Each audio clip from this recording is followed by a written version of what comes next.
शङ्खमध्ये शतदलकमले रत्नसिंहासनस्थं सर्वालङ्कारयुक्तं नवघनरुचिरं संयुक्तं चाग्रजेन भद्रायां वामपारुषे रथचरणयुतं ब्रह्मरुद्रेन्द्रवन्द्यं देवानां सारमीशं स्वजनपरिवृतं ब्रह्मदारुं स्मरामि ब्रह्मदारुं स्मरामि ब्रह्मदारुं स्मरामि।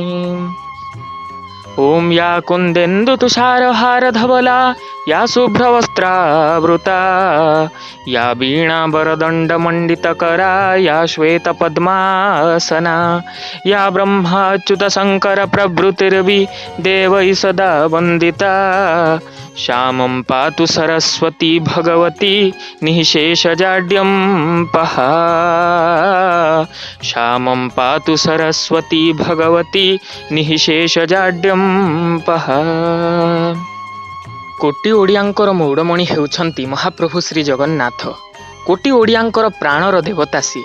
तांकोठारु ही कोटि ओडियांकर सकाळ आरंभ हुए एवं तांकोठारे ही कोटि ओडियांकर संध्या मध्य शेष हुए। जन्म बेले मध्य महाप्रभु श्री जगन्नाथंकु ही आराधना करी जन्मजात शिशुर नामकरण करा जाए।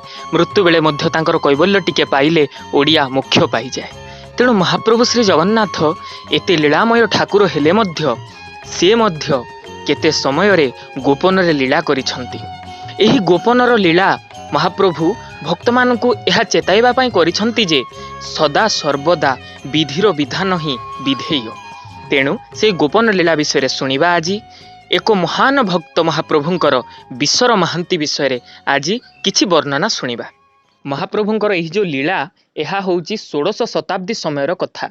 से समय रे कलापाहाड़ विभिन्न हिंदू मंदिर को आक्रमण करुला एवं लुंठन करुला। देवादेवी मानू अपमानित करी तांकर मंदिर को खंडित करी सीए बहु मंदिर को खंडित करिछि। कलापाहाड़ जो समय जानिला जे महाप्रभु श्री जगन्नाथ हेउचंती उत्कलीय मानकर उत्कलर गजपति मानकर गर्व से कथा जानी उत्कल उपरे आक्रमण करिला।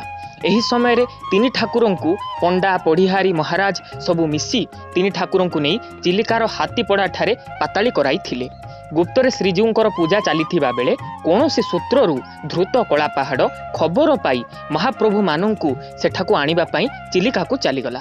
चिलिका को जाई बहु रक्तपात करी से महाप्रभु तीन जन महाप्रभु को बलभद्र महाप्रभु सुभद्रा माता जगन्नाथ महाप्रभु को हाथी पिठी रे बोही नेला पश्चिम बंगाल को। से समय रे हाथी पिठी रे से बोही नहीं महाप्रभु श्री जगन्नाथ बलभद्र सुभद्रा को गंगा नदी कूल रे अति निर्मम भाव में काठ तैल आदि दे जाली देला। महाप्रभु जेतेबेले अर्धदग्ध हो गले माने अधा जली गले तापर से गंगा नदी को महाप्रभुंकर श्री विग्रह मानक ठेली देला। केते दारुण कथा। केते से भगवान को पूजा कले मध्य आल्लाह को पूजा करुला मानुछु किंतु से जानी पारला नहीं जे ब्रह्म एक से ब्रह्मंकर प्रकार अटे। तेबे ताहा तो अलगा कथा। महाप्रभु श्री जगन्नाथंकर यह लीला तांकर इच्छा रे सब घटे।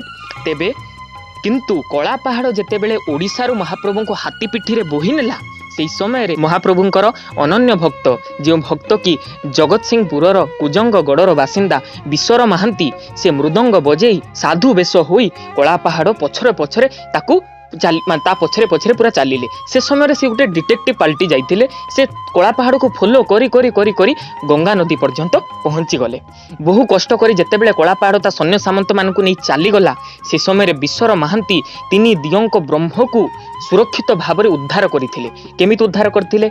जेतेबेले महाप्रभुंकर अर्धदग्ध श्री विग्रह मानकु कलापाहाड़ गंगा नदी भीतर को ठेली देला। से समय रे जेतेबेले कलापाहाड़ चलीगला तापर विश्वर महांती विलंब न करी जाई महाप्रभुंकर श्री विग्रह को उद्धार करथिला। से भितरु से अर्धदग्ध श्री विग्रह भितरु मध्य से अर्धदग्ध श्री विग्रह भितरु मध्य से ब्रह्म पदार्थ को बाहर करी आनिथिले एवं मृदंग भितरे पुराई महाप्रभु श्री जगन्नाथ बलभद्र मां सुभद्रांकर श्री ब्रह्म पदार्थ को मृदंग भितरे पुराई नहीं से गड़ कुजंग बा कुजंग गड़े नहीं तांको गुप्त भाव में पूजा करुथिले।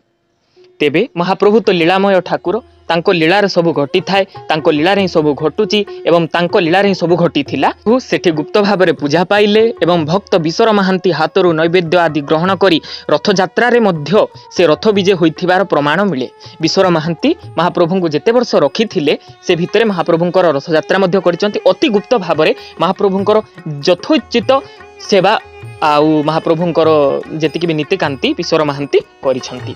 से समय रे खोर्दागढ़र राजा थिले, खोर्दागढ़र राजा भोई वंशर राजा थिले, सीए रामचंद्र देव, गजपति रामचंद्र देव खोर्दागढ़र राजा थिले।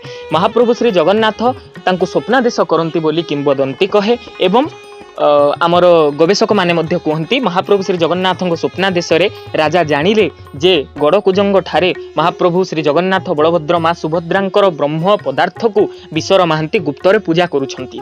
तापरे जाई महाप्रभु को अबेଳରେ नवकलेवर कराई महाप्रभु श्री जगन्नाथ बलभद्र सुभद्रांकर ब्रह्म पदार्थ को नहीं तांकर श्री विग्रह निर्माण करी तांको श्री विग्रह रे पुणी संस्थापन करिले एवं महाप्रभु को सेठी पूजा करिले। कला पहाड़ तो चलीगला किंतु महाप्रभुंकर ब्रह्म पदार्थ जेतेबेले श्री विग्रह भितर को पुणी थरे प्रवेश कला बा श्री विग्रह मानक भितरे पुणी थरे स्थापित हैला एवं रथरे महाप्रभु बहु वर्ष परे जेतेबेले पुणी आरूढ़ होई बाहरिले तापरे कोटी ओडियांकर भक्ति भावना कोटी ओडियांकर हरिबोलरे से महाप्रभुंकर विग्रहटी श्री विग्रह परमात्मा स्वरूप होईगला एवं महाप्रभु श्री जगन्नाथ महाप्रभु श्री बलभद्र महा सुभद्रा महाप्रभु श्री सुदर्शन आदि देवता जगन्नाथंकर जगन्नाथमय भक्ति रे उत्कलीय माने महाप्रभुंकर रथयात्रा को आगे नेले। एही रूपरे भक्त विश्वर महांतींकर चेष्टारे एवं महाप्रभु श्री जगन्नाथंकर चेतना प्रति उत्कलीय मानक भितरे रहिथिबा जोगु महाप्रभु श्री जगन्नाथंकर श्री विग्रह मानकु दग्ध सीना करिदेला कला पहाड़ किंतु महाप्रभु जगन्नाथंकर चेतना जगन्नाथंकर भावना को लिभाई पारिला नहीं। किए भी चाहिए महाप्रभु श्री जगन्नाथ को उत्कलीय मानक हृदय लिभाई दे पारिबे नहीं कारण से तो आत्मा आत्मा को लिभाई देले तो मनीष निश्वास प्रश्वास सब बंद हो मनीष निस्तेज हो मृत्यु वरण करिवो। तेबे जगन्नाथ प्राणर देवता थिले प्राणर देवता ही रही एवं प्राणर देवता होई जुगे जुगे से रही। जय जगन्नाथ।